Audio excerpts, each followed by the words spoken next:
Welcome to Police Times Digital Media News.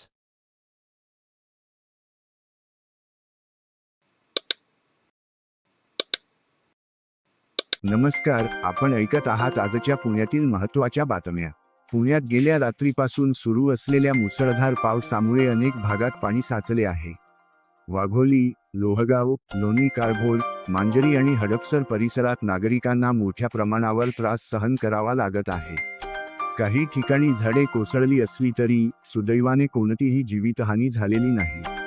दरम्यान सततच्या पावसामुळे पुण्यातील रस्त्यांवर मोठमोठे खड्डे पडले असून वाहतुकीत अडथळा निर्माण झाला आहे. वाहनधारकांना खडतर प्रवासाचा सामना करावा लागत आहे आणि शहरातील वाहतूक मंदावली आहे. सोमटणे फाटा परिसरात वाहतुकीचे नियंत्रण करत असलेल्या पोलीस कर्मचाऱ्याला काही जणांनी त्रास दिल्याप्रकरणी 2 जणांना अटक करण्यात आली आहे. पोलिसांवरील हल्ल्याचे प्रकार रोखण्यासाठी कडक कारवाई केली जात आहे.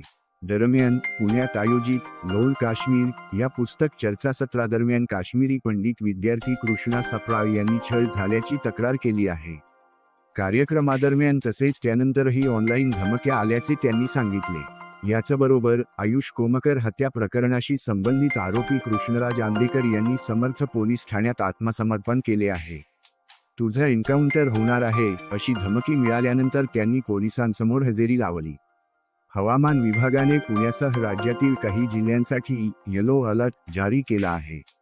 पुढील काही दिवसांमध्ये जोरदार पावसासह वाऱ्याचा त्रास होण्याची शक्यता हवामान खात्याने वर्तवली आहे. ही होती आजच्या पुण्यातील महत्त्वाच्या घडामोडी.